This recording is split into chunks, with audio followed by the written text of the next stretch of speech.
Welcome to topNotch tutorials. Today we are going to learn about high-pass filters. Now all that has to be learned about neighborhood processing techniques. We have seen it in the previous tutorials. We have seen how is neighborhood processing performed and what exactly is neighborhood processing. We have also seen the operation of low-pass filter using the mask on an image. Now today I would be solving another problem on regarding a high pass filter using the same image that I had used in the previous tutorial. This image, if you can remember, has a bright spot of 120 has the intensity. This centermost pixel is the brightest spot in the image as compared to the surrounding low intensity pixels.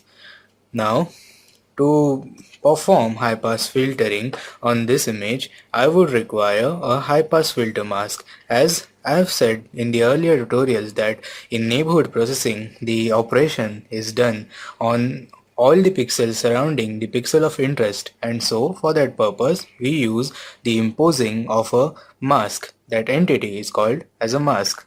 Now a high-pass filter mask is similar to a low-pass filter mask, except that there are some changes in the values.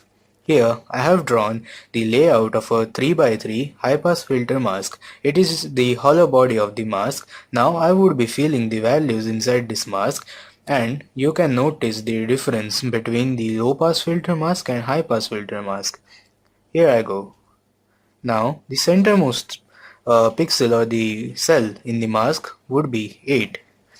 It's 8 because there are 3 into 3, that is 9 cells in this mask. So as I have said that the mask has values which are either ones for low pass filters, it is 8 or a greater value for high pass filter, and this greater value is always positive. And then to balance out the entire value of the whole mask, we we put the value of -1 over all the cells that are surrounding this biggest positive value. And here I have drawn now the high pass filter mask. As we have also seen, every mask has a 1 by a value or coefficient along with the mask grid or the mask matrix. It is called the scaling factor. Here I would label the scaling factor as 1 by 9, 9 simply for the sake that our mask is a 3 by 3 mask. So my scaling factor should be 1 by 9. Now let us begin with solving the high pass filter problem on this image that I have mentioned earlier, having the spot brightest spot as 120 pixel intensity value. Now if you would refer to the last tutorial in which I solved the LPF problem, low pass filter problem, I mentioned about a concept of extended row or extended column, that is virtual row and virtual column. I have all now drawn here the extensions for this image here in red, and the original image here is in black. I will again demonstrate how to add virtual row and virtual column over an image of 3 by 3. Now I will replicate this 10 over here, here and here. The corner elements or the pixel values will be replicated 3 times, as there are 3 cells empty in there are 3 cells empty adjacent to these cells. So here 10, 10, 30, 30 and 30. I will simply copy this 20 over here, a 30 over here and a 10 over here. Here I have the virtual row and virtual column added over an image of 3 by 3. Now in the next step I have copied the 5 by 5, that is the extended image again, and now I am going to impose this mask. As we saw earlier, this is the high pass filter mask over this entire image or the matrix. Now I have told in the previous tutorial how to impose a mask on an image part by part.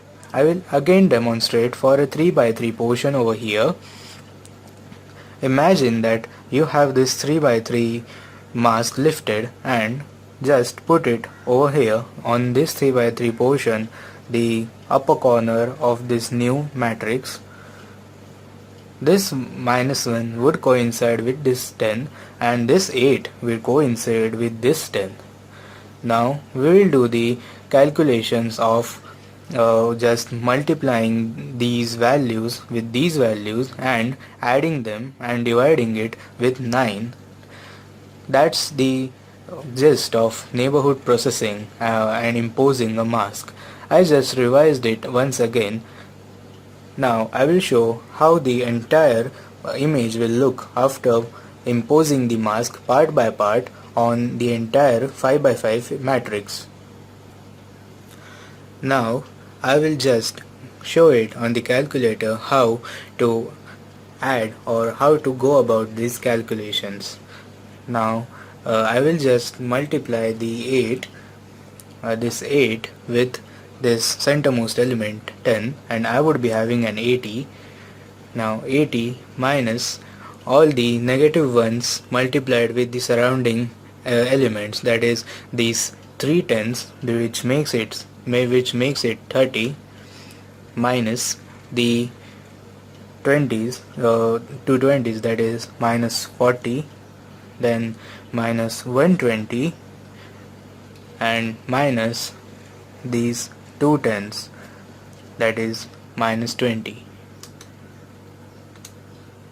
Gives me a total of 130, and then dividing it by 9 I get minus 14, that is something in negative range. So I would that it's as good as 0. So I would write a 0 over here, because there is nothing such as in negative intensity. The thing that goes below and gives you a negative value in image processing is considered as 0 intensity. Now as we proceed along this image, we would be getting the following high pass filtered output. Now after I impose the entire mask over this 5 by 5 image and use the concepts of neighborhood processing, I get the following values in the place of the original image. This original image, where 120 was the centermost pixel surrounded by low intensity pixels of 10, 10, 20, 20, 30, 30 values. Now after high pass filtering, the 120 gets converted to 88.8, which is still a greater intensity as compared to the surrounding intensities, which have been reduced to a mere 0. This is the magic of high pass filter and using a high pass filter mask over an image.